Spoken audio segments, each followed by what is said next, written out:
All right, hey guys, welcome back to the channel.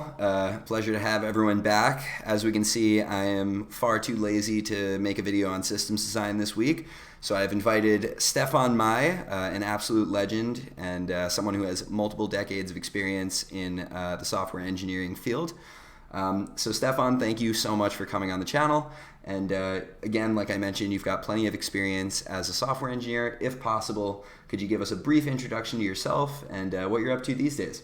Yeah, sure. So I've been working in tech for about 15 years now. I guess the long story is got started on computers when I was younger. Always knew that I wanted to be an engineer, but I didn't really know how to get into the industry, and I was incredibly lazy. This might resonate with some of your viewership, but maybe not all of them. And so I made decent grades, but for the most part, school wasn't my forte. I went to a state school. I got my start in startups. I was working with a professor. We were doing industrial optimization, basically turning Excel models into software programs. And that was a lot of fun, but I thought I probably should get out of Texas and move to somewhere that's a little bit more interesting. So I moved up to Seattle, worked as a software consultant. I did a lot of work with Expedia while I was here, and really got my taste of scalable system design and was just hooked. I eventually moved over to Amazon, both as an engineer originally, and then later transitioned over to manager, where I built a lot of systems in ads. I also worked on building ML models for their forecasting organization. And then my last big tech experience was as an engineering manager at Meta. I was lead of a group called Harmful Content. We were basically responsible for finding human trafficking networks, guns and drugs, terrorism on the site. Saved a lot of lives, surprisingly enough. It was really fun, but eventually called my big tech career a close about 2 years ago to create some startups. I sold one startup, and the latest startup is called Hello Interview. We help people prepare for interviews, amusingly enough. And we're building a lot of software as well as programs to get people up to speed. So yeah, I'll be happy to talk to you about that a little bit later if you're interested, but that's me. Thank you very much. Yeah, obviously had to have Stefan on the channel as he has been gaining quite a bit of popularity on Reddit here, and so I figure if I can't beat him, I may as well join him. No, I'm joking. But yeah, let's go ahead and get into it, and I'll grill you a little bit. So consider this a nice reverse interview since you're normally the one interviewing types like myself. Basically, in the past on this channel, I've been really lucky to get to hear from some L8s and L5. And in your case, you were an L7 manager for quite a while at some huge tech companies. So I think that I can really gain some amazing insights from you, and same goes for many of my viewers, considering that they're trying to join these types of companies like Amazon and Meta, especially at some pretty high levels. So basically, from your perspective, for L5s and incoming L6s, where did you feel like a lot of those external hires really fell short on the job and didn't necessarily display the skills that they needed to when they just started out? Yeah, it's a great question. I mean, moving between companies at a senior level can be challenging. A lot of your capabilities as an engineer are based on the structures that you're a part of. And so if you're really familiar with a certain company's culture and their technology, how the code base is organized, it's really easy to have an outsized impact. But if you go join another company, you've got a lot to learn, you've got a lot of relationships to build, and you ultimately need to figure out how to generalize your skill set.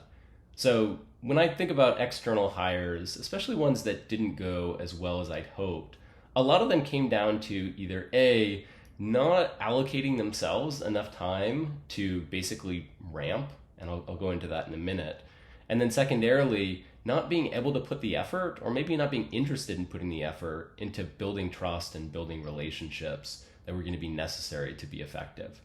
So imagine you're a decorated senior engineer, staff engineer at Amazon, you move over into Meta, and you're flabbergasted immediately.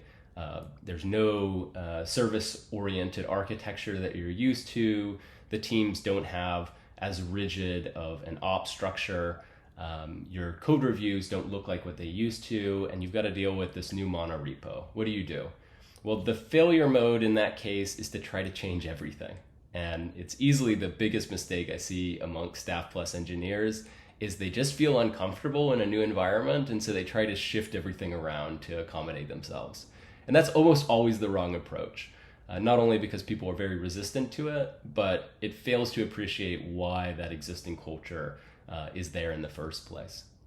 The second thing that you may do is you might jump in, but you're trying to jump in at a level that might be appropriate for your title and your tenure, but that you're not ultimately ready to take on. So, picking up a massive project as soon as you join a company, probably not the best idea.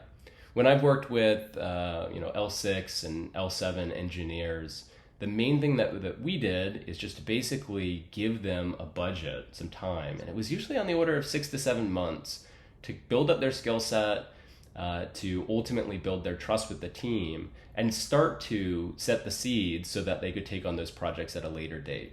If you rush that process, you're going to be in for a hell of a lot of resistance, and your trust with the rest of the group, it evaporates quickly, let's say. And it's not easy to rebuild once you've squandered that kind of new hire orientation that you have. So yeah, I'd say some of the biggest things are just really not ramping well, failing to appreciate the culture that you've been put into, or maybe trying to change it too quickly, and then not taking on the right levels of projects. I think that's a really interesting point with the trying to change everything, and that's something I often feel pressure to do myself when I'm uncomfortable, so I think it's something good for me to look out for in the future. But just moving onwards, for the sake of not keeping everyone here for too long, as a manager yourself, I'm definitely curious to gain a little bit more insight into the performance review process, because I've never really gotten to do any of that on my own end. So what I'm definitely curious about is that do you find that some of the candidates that you work with who are external engineers have really ever had major misconceptions, or were just not at all well calibrated about how you guys do performance ratings? And if you do you really have any good litmus tests that you use for these particular engineers to get a sense of whether they're on the right track? And how do you kind of convey that to them? Yeah. Well, I mean, the first thing is, like I mentioned, for a brand new hire in the performance process, there's going to be some allocation for you to get ramped and to get situated in the organization. If not, like, pity your soul, I don't think that you're going to make it. Some managers just don't do a good job of actually setting the stage for new hires, and that sucks. But that's definitely an aspect of the performance process that's there. Now, what that means is that all the other managers who are going to be sitting in these calibration meetings are going to be looking at the contributions that you have with this kind of questioning eye. Okay, they didn't have any impact now, but are we expecting them to have it later? How do we know that they're actually on the right track?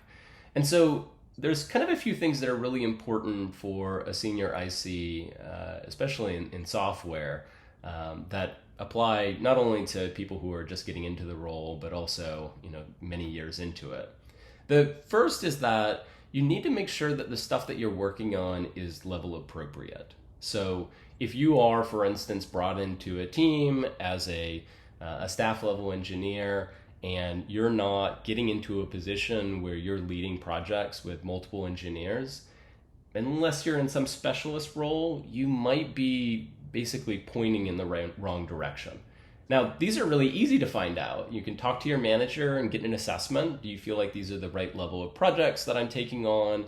Are these opportunities in line with what your expectations are? Lots of different ways that you can figure that out. The second thing that you're going to be really concerned with is visibility. So your manager is not the only person responsible for your rating. There are going to be their management chain.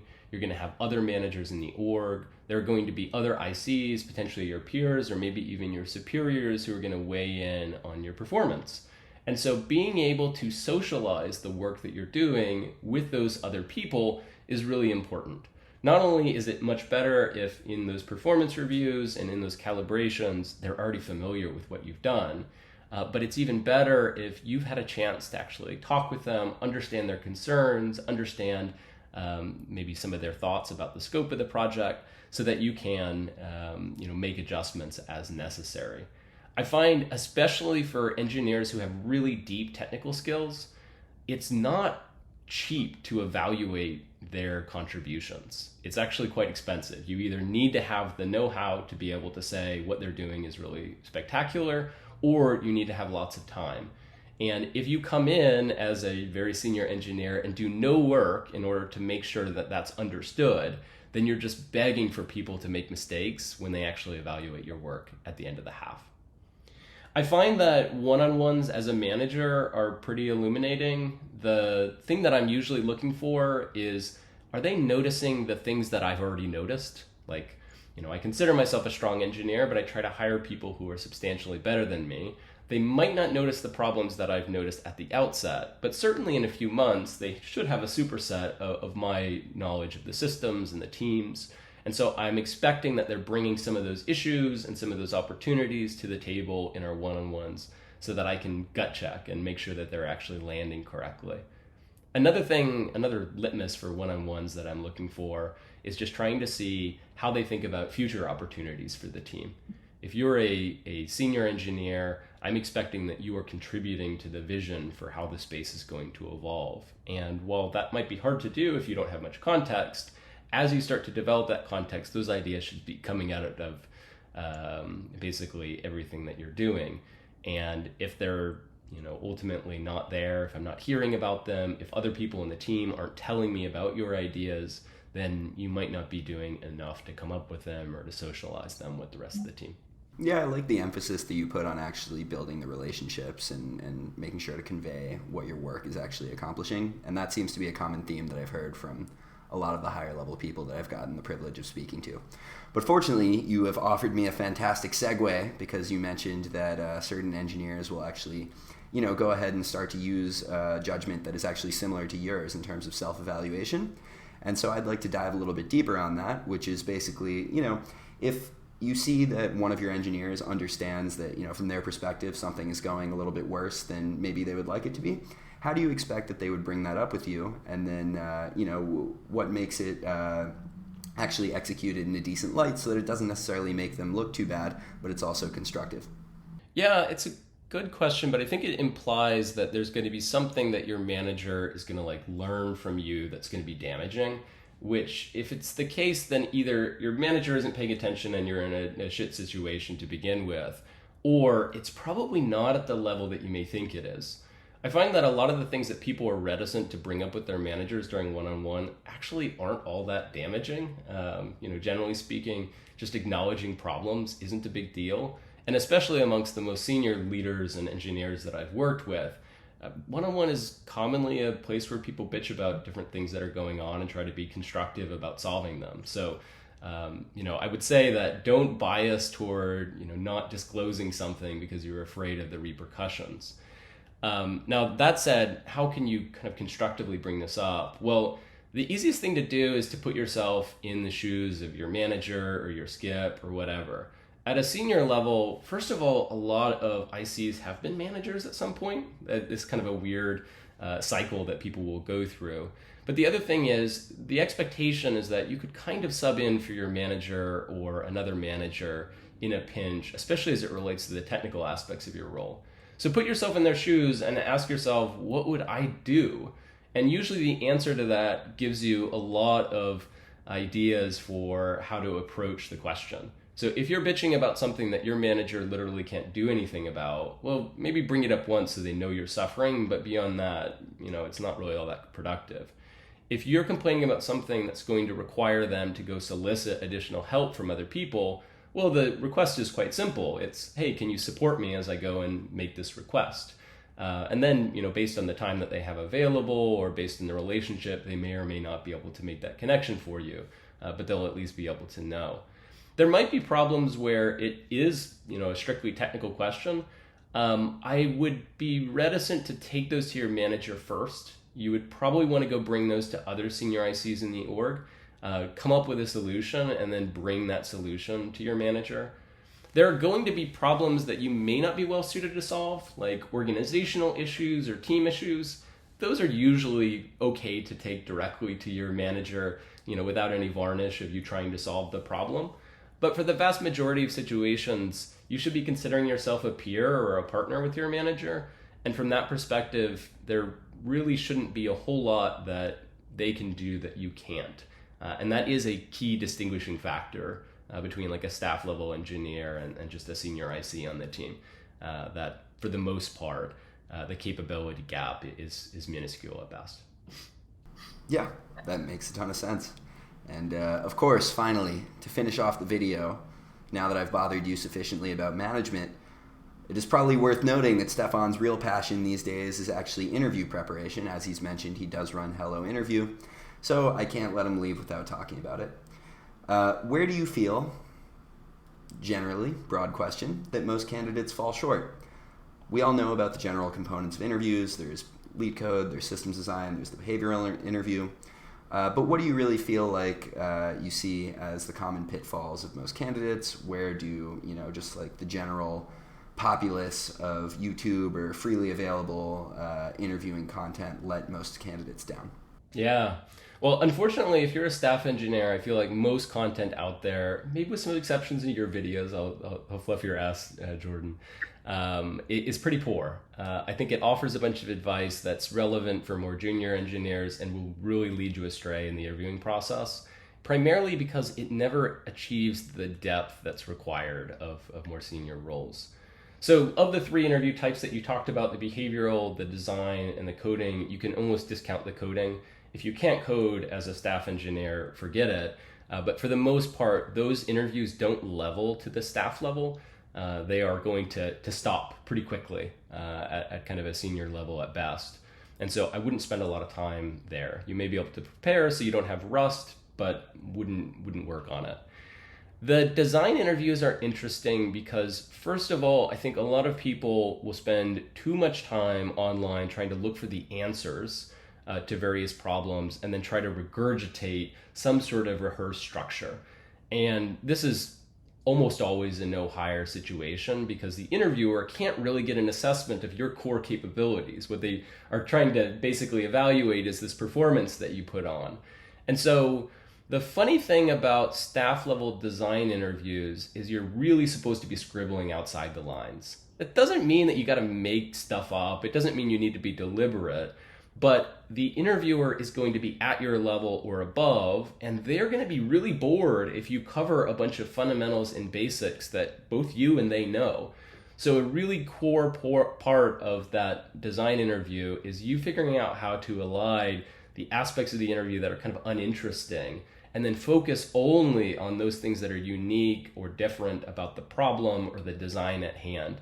That will really set you apart because it gives you an opportunity for the next piece, which is how do you take the experience that you've developed and apply it to a problem that you probably haven't seen before? You may be a specialist compiler guy and they ask you to design a compiler, you'd be the luckiest person in the world. But for most people, you're going to have worked on forecasting algorithms, and someone's going to ask you to design a system for child trafficking detection. And as a result, you're going to be quickly in a situation where you basically need to take all that you've learned and try to use the most interesting bits and apply them to a brand new problem. And this is really the magic of being a staff level engineer is theoretically you have a breadth of experience, but you also have this strength of being able to take tricks that you've accumulated over your career and apply them in novel situations that other engineers can't. That's the hallmark of a good staff plus engineer in an interview is when I, as the interviewer, walk away with, clearly they know their stuff, but also they've taught me something interesting. They've brought something to the table that I haven't seen before, either a technology that they've used, a pattern, some insight about this problem that I haven't seen. For the behavioral interviews, I think this is a place that most engineers just really screw it up. I think many engineers are just not comfortable talking about their experience, and communication is very much a differentiator amongst the different levels of engineering. And so being able to talk about your own work in a way that is positive and that reflects the deep insights that you bring to the table is a challenging skill. I'd say the ways that this is most often screwed up by staff level engineers, well, first of all, they aren't taking credit for what they're doing. I'm really expecting that you are leading major projects. And if you simply talk about your team or things that are going on and you aren't framing this as you driving, it really doesn't demonstrate the level that I'm looking for. The second thing that people often do is they fail to communicate the complexity of the project. You've been working on it for 3 years. You understand the ins and outs, but nobody else does. And your assumption that just because it's complicated, they're going to know it's complicated is usually false.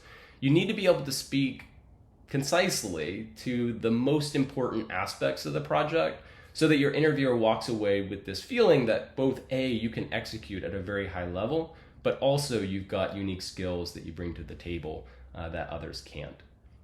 The last thing that I often see in these staff level engineer interviews is that for the most part, people will sometimes treat the interview as a Q&A, which it really isn't. An interview is a place for you to show off, and that's the sole purpose of it. Your interviewer is trying to get a flavor for, is this person right? And they've got a list of competencies that they're going to try to evaluate you against. And if your assumption is they ask me a question, they just want the answer to that question, you've been misled. When you hear a question from an interviewer, what you need to have in the back of your head is, what are they getting at? I've asked you about a major project that you undertook. You're going to tell me about how you navigate ambiguity, how you were able to deliver in spite of challenges. You're going to tell me about complexity in the project. You're not just going to tell me about a delivery. Or I ask you about conflict. You're not just going to tell me about that code review that went sour with that one guy or gal that you had in the past. You're going to tell me about a conflict that happened across your organization, that you were helpful in mediating a successful outcome. So in between the design interview and the behavioral interviews, there really is this art that is somewhat orthogonal, and I think this is quite unfortunate, to the core responsibilities of the job. You do need to figure out how you sell yourself, but it turns out that as you progress through your career, those are some of the things that are actually most important in you actually getting those promotions and then nailing some of the most important projects. So they tend to occur quite naturally in people who achieve these high levels. You just need to make sure you don't forget kind of where you came from in the interview process. Yeah, I think that's a really great point. Like understanding what the interviewer is actually looking for and jumping the gun to get there before having to be prompted with a bunch of questions. It seems to make everyone's life a lot better. I'm no staff engineer, but even I try and do this in my own interviews, and I think it's hopefully helped me out a little bit in the past. Stefan, thank you so much for jumping on the channel. I appreciate you fluffing me, as you say, even though my videos are assuredly mid. I'll take the compliment. And yeah, I'm looking forward to doing it again soon. If you have any last words to plug Hello Interview, now's your time. Yeah, I don't have a whole lot to say aside from if you're in the interviewing game, we've got coaches who work with candidates from all levels, from junior through staff plus, that can help you to kind of refine some of your interviews, especially system design and behavioral. That's where we really specialize. So we'd love to have you. Thanks a lot, guys, and enjoy your weekend.